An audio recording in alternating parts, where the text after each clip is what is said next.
BNP সরকার গণভোট এবং জুলাই সনদকে এখন অস্বীকার করছে, জনগণের সাথে প্রতারণা করছে, জাতির সাথে গাদ্দার এবং বিশ্বাসঘাতকতা করছে। আপনারা এখন জুলাইয়ের আকাঙ্ক্ষা বাস্তবায়ন করুন, আপনারা জুলাই সনদ বাস্তবায়ন করুন, আপনারা সংস্কার বাস্তবায়ন করুন। যদি জুলাই সনদ বাস্তবায়ন করতে না পারেন, যদি বিচার করতে না পারেন, তাহলে জুলাইয়ের নেতৃত্বের দাবিদার এই কথাটি ভুলেও মুখে আনবেন না।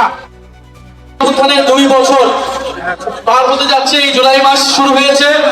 সেই জুলাই মাস উপলক্ষে আমরা প্রত্যেকটা উপজেলা, গুরুত্বপূর্ণ উপজেলা ভিত্তিক পদযাত্রা, পথসভা আপনাদের সাথে আমরা যোগাযোগের জন্য এসেছি।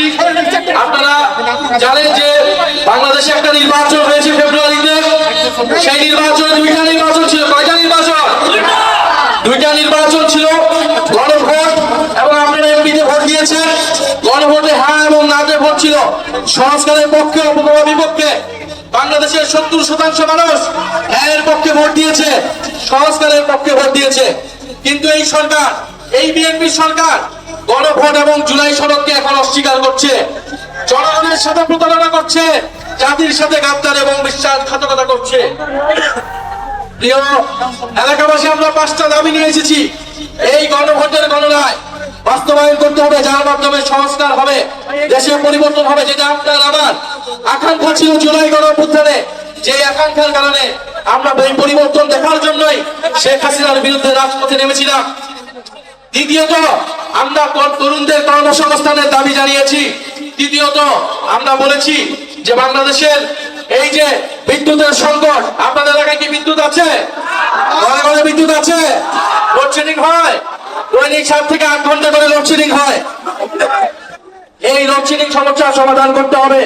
এই সরকার কমিটমেন্ট দিয়েছিল, প্রতিশ্রুতি দিয়েছিল তারা বিদ্যুতের সমস্যার সমাধান করবে, কিন্তু এই যে বাজেট দিয়েছে, এই বাজেটে আমরা এমন কিছু দেখি নাই তারা বিদ্যুতের সমস্যার সমাধান করতে হবে।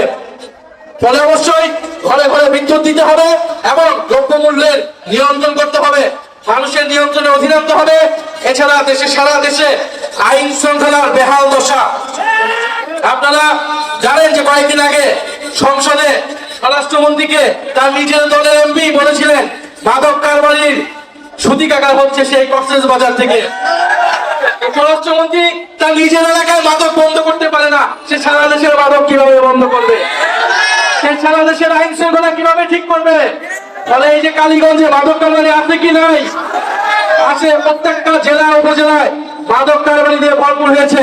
ফলে স্বরাষ্ট্রমন্ত্রীকে বলবো, কক্সবাজারে মাদক বন্ধ করুন এবং সারা বাংলাদেশের সকল জায়গায় মাদক কারবারি বন্ধ করুন এবং দেশের আইন শৃঙ্খলা নিশ্চিত করুন।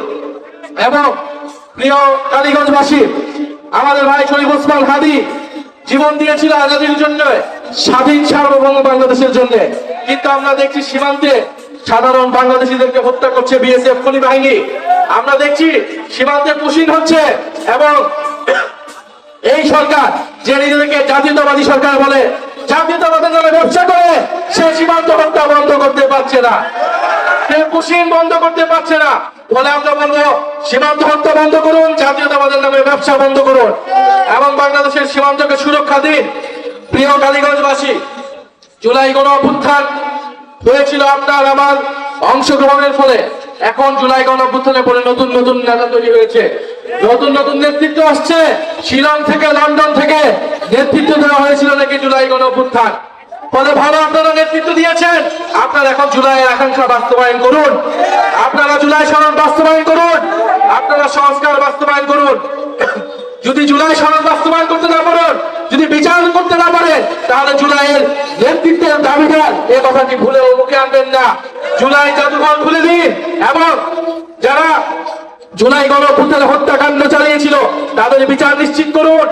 আপনারা যে বিভিন্ন জেলায় উপজেলায় মামলা বাণিজ্য করেছেন, নিরীহ মানুষের নামে মামলা দিয়ে আপনারা দুর্নীতি এবং লুটপাট করেছেন, সেই হয়রানি থেকে মানুষকে মুক্ত দিয়ে যারা প্রকৃত অপরাধী তাদেরকে গ্রেফতার করে বিচারের আওতায় আনুন এবং কালীগঞ্জের এলাকার মানুষের যে সাধারণ মানুষের যে সমস্যা সেছে সেই সমস্যা নিরসন করুন।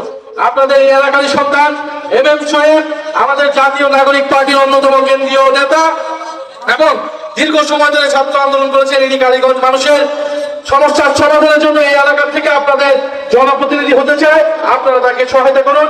ইনশাআল্লাহ আমরা কালীগঞ্জবাসীকে একটা সুন্দর কালীগঞ্জ, আপনার বৈষ্ণবহীন কালীগঞ্জ উপহার দেবো। ইনকিলাব